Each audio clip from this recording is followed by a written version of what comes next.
রব্বুল আলামিন তার প্রিয় দোস্ত, প্রিয় বন্ধু হুজুর পাক সাল্লাল্লাহু আলাইহি ওয়াসাল্লাম, আমাদের প্রিয় নবী রাহমাতুল লিল আলামিন, যিনি সমস্ত দুনিয়ার জন্য রহমত, যিনি ইমামুল আম্বিয়া, নবীদের ইমাম, পুরো পৃথিবীর জন্য রহমত স্বরূপ আমাদের নবীকে আল্লাহ পাক রব্বুল আলামিন মেরাজের রজনীতে একাকীভাবে আল্লাহ তাআলার কাছে আমন্ত্রণ করেছিলেন।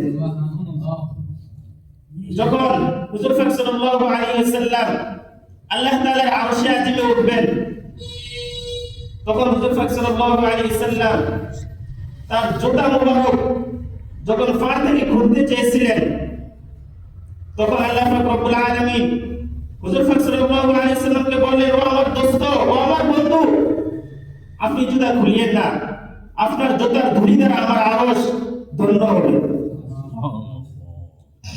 যখন হুজুর পাক সাল্লাল্লাহু আলাইহি ওয়াসাল্লাম মিরাজে গেলেন, আল্লাহ তাআলার কাছে, আল্লাহ তাআলার নিকটে একান্ত সাক্ষাতে গেলেন, তখন হুজুর পাক সাল্লাল্লাহু আলাইহি ওয়াসাল্লাম কি হাদিয়া নিয়ে গেলেন? হুজুর পাক সাল্লাল্লাহু আলাইহি ওয়াসাল্লাম যখন গেলেন, আল্লাহ তাআলার একেবারে নিকটে গিয়ে যখন বসলেন, তখন হুজুর পাক সাল্লাল্লাহু আলাইহি ওয়াসাল্লাম বললেন, আত-তাহিয়াতু লিল্লাহি ওয়াস-সালাওয়াতু ওয়াত-তাইয়্যিবাত, যে আমার সমস্ত নামাজ, সমস্ত শারীরিক ইবাদত, সমস্ত মালি ইবাদত, আমার জিন্দেগীর যত ইবাদত আছে, সমস্ত ইবাদত আপনার জন্য হাদিয়া স্বরূপ নিয়ে আসছি। এই যে আমরা নামাজ পড়ি এত কষ্ট করে, নামাজ কার জন্য পড়ি? আল্লাহ তাআলার জন্য। আমরা এত কষ্ট করে রোজা রাখি, কার জন্য রোজা রাখি? আল্লাহ তাআলার জন্য। এই রোজাটা একমাত্র আল্লাহ তাআলার জন্য। সামনে আমাদের রমজান মাস আসতেছে, এই রমজান সম্পর্কে আল্লাহ পাক রব্বুল আলামিন হাদিসে কুদসির ভিতরে বলেন, আস-সাওমু লি ওয়া আনা আজজি বিহি, যে রোজাটা হলো আমার জন্য এবং এই রোজার প্রতিদান আমি আল্লাহ তাআলা নিজেই দিব। সুবহানাল্লাহ, রোজার প্রতিদান আল্লাহ তাআলা নিজেই দিবেন।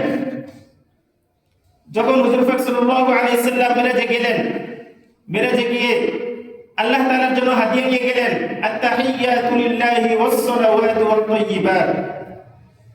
তখন আল্লাহ পাক রব্বুল আলামিন হুজুর পাক সাল্লাল্লাহু আলাইহি ওয়াসাল্লামকে সালাম দিলেন, আসসালামু আলাইকা আইয়ুহান নাবিয়্যু ওয়া রাহমাতুল্লাহি ওয়া বারাকাতুহু, যে আসসালামু আলাইকা আইয়ুহান নাবিয়্যু, হে আমার প্রিয় বন্ধু, আপনাকেও সালাম, ওয়া রাহমাতুল্লাহি ওয়া বারাকাতুহু, এবং আপনার উপর রহমত এবং বরকত নাযিল হোক। তখন হুজুর পাক সাল্লাল্লাহু আলাইহি ওয়াসাল্লাম উম্মতের দরদি, হুজুর পাক সাল্লাল্লাহু আলাইহি ওয়াসাল্লাম যত বিপদের ভিতরে, যত পেরেশানির ভিতরে থাকেন, একমাত্র সবসময় উম্মতের পেরেশানির ভিতরে থাকেন। কাল কিয়ামতের ময়দানে যখন সমস্ত মুসলমান, সমস্ত নবীরা ইয়া নাফসি বলতে থাকবেন, তখন আমাদের নবী একমাত্র নবী বলবেন, ইয়া উম্মতি। এই কঠিন মুহূর্তেও হুজুর পাক সাল্লাল্লাহু আলাইহি ওয়াসাল্লাম আমাদের জন্য পেরেশানি করবেন। তখন হুজুর পাক সাল্লাল্লাহু আলাইহি ওয়াসাল্লাম আল্লাহ তাআলার আরশে আজিমে গিয়ে আমাদের কথা ভুলেন নাই।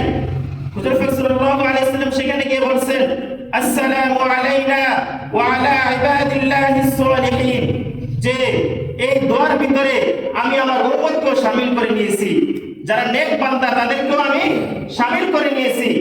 তখন ফেরেশতারা বলে উঠলেন, আশহাদু আল্লা ইলাহা ইল্লাল্লাহু ওয়া আশহাদু আন্না মুহাম্মাদান আবদুহু ওয়া রাসূলুহু। এই তাশাহুদটা আল্লাহ পাক রব্বুল আলামিন আমাদের জন্য নামাজের ভিতরে ওয়াজিব করে দিয়েছেন, যে ওয়াজিবটা আদায় না করলে আমাদের নামাজ হবে না। যখন এই হাদিয়া নিয়ে গেলেন আরশে আজিমে, আল্লাহ তাআলার সাথে হুজুর পাক সাল্লাল্লাহু আলাইহি ওয়াসাল্লামের সাথে অনেক আলাপ আলোচনা হয়েছে। সেখানে আল্লাহ পাক রব্বুল আলামিন হুজুর পাক সাল্লাল্লাহু আলাইহি ওয়াসাল্লামকে বলেছেন যে আমি আপনার সমস্ত উম্মতদেরকে জান্নাত দান করব, সমস্ত উম্মতদেরকে জান্নাত দান করবেন। আমাদের সমস্ত উম্মতে মুহাম্মাদীকে হুজুর পাক সাল্লাল্লাহু আলাইহি ওয়াসাল্লাম সুপারিশ করে জান্নাতে নিয়ে যাবেন। হুজুর পাক সাল্লাল্লাহু আলাইহি ওয়াসাল্লাম বলেছেন, কুল্লু উম্মতি ইয়াদখুলুনাল জান্নাতা ইল্লা মান আবা, যে আমার প্রত্যেক উম্মত জান্নাতে প্রবেশ করবে। সাহাবায়ে কেরাম জিজ্ঞাসা করলেন,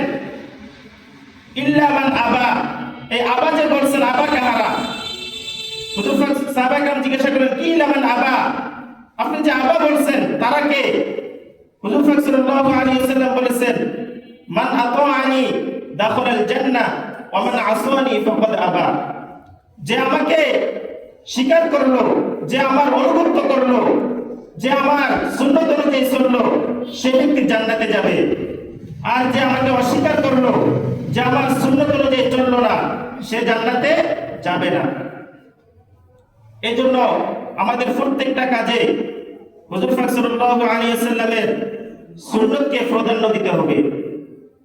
হুজুর পাক সাল্লাল্লাহু আলাইহি ওয়াসাল্লামের সুন্নতকে যখন আমরা প্রাধান্য দিব, তখন হুজুর পাক সাল্লাল্লাহু আলাইহি ওয়াসাল্লাম আমাদেরকে সুপারিশ করে জান্নাতে নিয়ে যাবেন। এই মেরাজের রজনীতে আমাদের উম্মতে মুহাম্মাদের জন্য আল্লাহ পাক রব্বুল আলামিন আরেকটা হাদিয়া দিয়েছেন। সেই হাদিয়াটা হলো, আল্লাহ পাক রব্বুল আলামিন উম্মতে মুহাম্মাদের জন্য 50 ওয়াক্ত নামাজ ফরজ করেছেন। কত ওয়াক্ত? 50 ওয়াক্ত নামাজ ফরজ করেছেন।